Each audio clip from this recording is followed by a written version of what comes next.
ಕಾವೇರಿ ನೀರು ನಿರ್ವಹಣಾ ಪ್ರಾಧಿಕಾರದ ತುರ್ತು ಸಭೆ ಇವತ್ತು ನಡೆಯುತ್ತೆ. ದೆಹಲಿಯಲ್ಲಿ ಇವತ್ತು ನಡೆಯಲಿರತಕ್ಕಂಥ CWMA ಸಭೆ ಮಧ್ಯಾಹ್ನ 2:30ಕ್ಕೆ ಈ ಒಂದು ಹೈ ವೋಲ್ಟೇಜ್ ಮೀಟಿಂಗ್ ನಡೆಯುತ್ತೆ.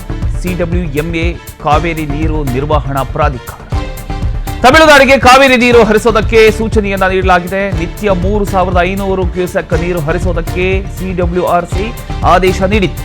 ಈ ಒಂದು ವಿಚಾರಕ್ಕೆ ಸಂಬಂಧಪಟ್ಟ ಹಾಗೆ ಕರ್ನಾಟಕ ರಾಜ್ಯದಾದ್ಯಂತ ಆಕ್ರೋಶ ಭುಗಿಲೆದ್ದಿದೆ. ರೈತರು ಪ್ರತಿಯೊಂದು ಕಡೆ ಕೂಡ ಹೋರಾಟ ನಡೆಸ್ತಾ ಇದ್ದಾರೆ.